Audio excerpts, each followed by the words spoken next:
अस्सलाम वालेकुम dear students, welcome to GS academy. आज आपके पास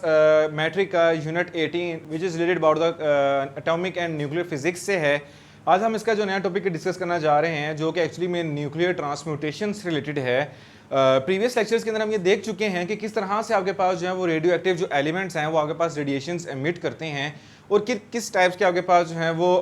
रेडिएशंस एमिट की जाती हैं। और इस बारे में भी हम ये बात डिस्कस कर चुके हैं ऑलरेडी अपने प्रीवियस लेक्चर्स के अंदर कि एक्चुअली आपके पास रेडियो एक्टिव एलिमेंट्स होते क्या हैं और एक्चुअली रेडियो एक्टिव एलिमेंट्स जो हैं वो किस तरह से आपके पास जो है वो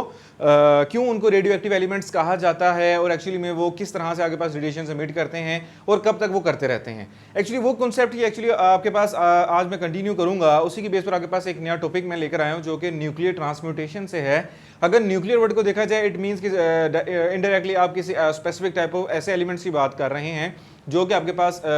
certain type of special radioactive type of nucleus आपके पास रखते हैं, जबकि ट्रांसम्यूटेशन के अंदर आपके पास जो है वो बात की जाएगी कि किस तरह से एक टाइप ऑफ एटम से आपके पास जो है वो दूसरे टाइप ऑफ एटम्स के अंदर आपके पास जो है वो एटम्स कन्वर्ट होते हैं। एक्चुअली ये प्रोसेस आपके पास होता किस तरह से है और चूंकि इस बारे में हम डिस्कस कर चुके हैं कि जो रेडियो एक्टिव एलिमेंट्स हैं वो आपके पास कंटिन्यूसली रेडिएशन एमिट करते रहेंगे until they will become a stable nuclide या न्यूक्लियर और एन एटम और पार्टिकल यू कैन से कि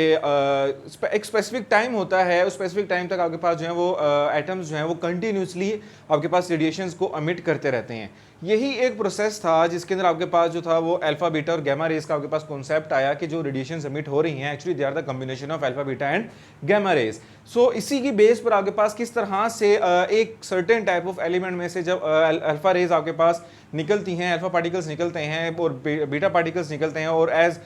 गैमा पार्टिकल्स आपके पास उस एटम में से निकलेंगे तो उस पर्सनली उस एटम के ऊपर क्या इफेक्ट पड़ेगा। एक्चुअली ये एक इंपॉर्टेंट क्वेश्चन है यहाँ पर कि एक्चुअली अगर वो एक टाइप ऑफ एलिमेंट से दूसरे टाइप ऑफ एलिमेंट में कैसे चेंज होगा।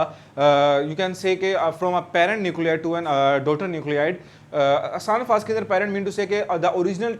Atom that are continuously emitting the radiations and after during the emission of radiation it become to the daughter nucleide, you can say a smaller nucleide than the parent nucleide, क्योंकि उसके अंदर आपके पास जो उसका atomic number है और atomic mass जो है वो लिटिल बिट आपके पास जो है वो चेंज हो जाएगा और एज रिजल्ट हमारे पास जो है वो कोई ना कोई एनर्जी भी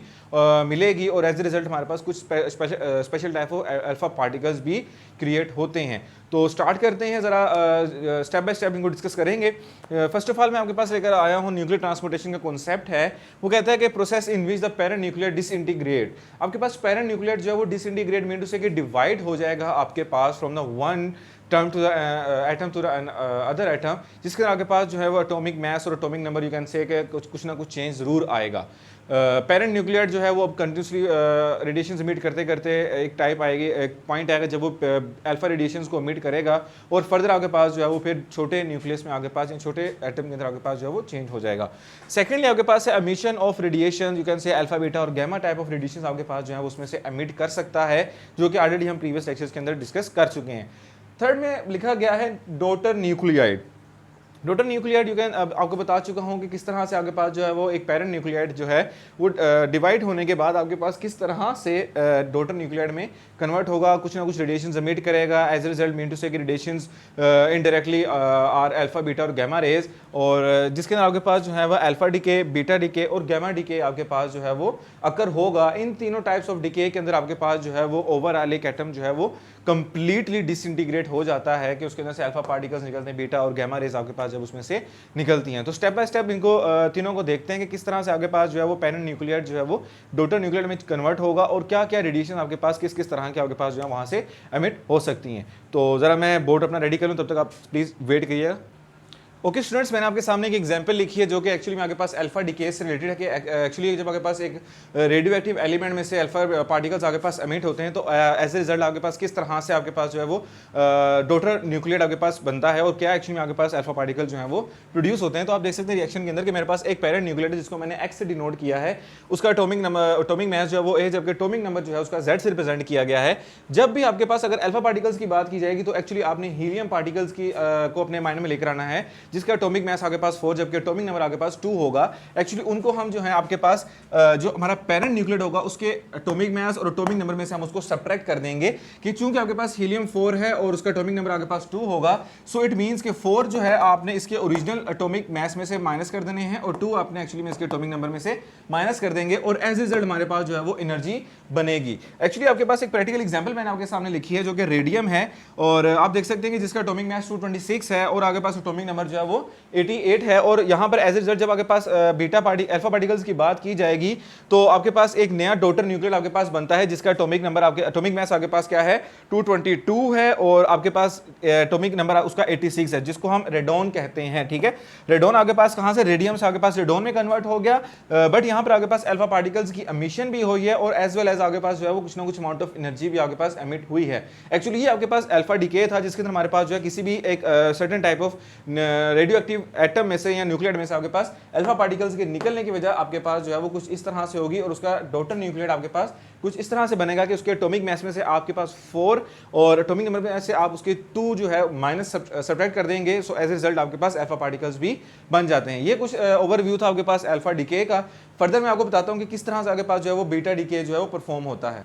सो स्टूडेंट्स आपके सामने मैंने अब एक बीटा डीके के बारे में एक रिएक्शन में आपके सामने एक प्रोसेस लिखा है जिसके अंदर आप देख सकते हैं कि एक जो पेरेंट न्यूक्लियाइड है एक्चुअली वो डिसइंटीग्रेट हो रहा है आपके पास डॉटर न्यूक्लियाइड में कुछ इस तरह से कि उसका एटॉमिक मास जो है वो तो सेम रहेगा बट उसके एटॉमिक नंबर के अंदर आप 1 ऐड कर देंगे। 1 ऐड करने की वजह यह है कि एक्चुअली वहां से एक इलेक्ट्रॉन जिसके ऊपर चार्ज आपको पता है वो एक्चुअली -1 है। ठीक है, क्योंकि माइनस चार्ज होता है उसके ऊपर इलेक्ट्रॉन के ऊपर, सो दैट्स वाई अगर वो हम माइनस कर रहे हैं तो इट मीन्स कि हमें कुछ ना कुछ प्लस भी करना पड़ेगा। ओके, ताकि हमारे पास इक्वेशन जो है वो कंप्लीटली क्या रहे, बैलेंस रहे। सो दैट्स व्हाई आपके पास जो डॉटर न्यूक्लियड है यहाँ पर कुछ इस तरह से बनेगा कि आप उसके एटॉमिक नंबर के अंदर 1 आप ऐड कर देंगे और एज ए रिजल्ट जब आपके पास इलेक्ट्रॉन एमिट होगा एक्चुअली वो बीटा पार्टिकल्स होंगे और साथ के साथ हमें जो है एनर्जी भी मिलेगी। ये तो एक्चुअली थे आपके पास एक जनरल इक्वेशन। अगर प्रॉपर इसके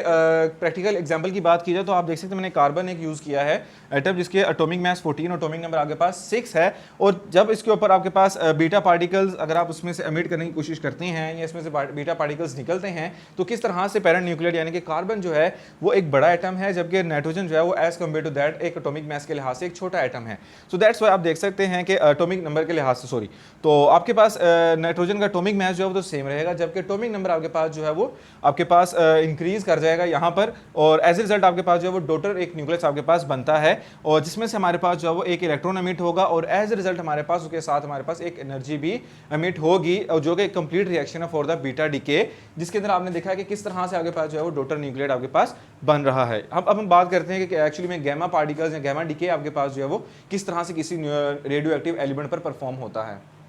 सो स्टूडेंट्स मैंने आपके सामने एक गैमा डीके की एक एग्जांपल भी और एक साथ एक जनरल फॉर्मूला मैंने आपके पास लिखा है, जनरल इक्वेशन जो है। चूंकि हम प्रीवियस लेक्चर में ये देख चुके हैं कि एक्चुअली में अल्फा पार्टिकल और बीटा पार्टिकल एक दूसरे से ऑपोजिट आपके पास मूव करते हैं जबकि गैमा रेज जो है वो बगैर किसी मैग्नेटिक फील्ड के बगैर इफेक्ट हुए मैग्नेटिक फील्ड में वो आपके पास स्ट्रेट मूव ऑन कर जाते हैं। सो यही वजह है कि आपके पास यहाँ पर गैमा रेज जो है वो बेसिकली एटम के स्ट्रक्चर के ऊपर कोई खास फर्क नहीं डालेंगी but when there is you can say radioactive element then it will emit continuously gamma radiations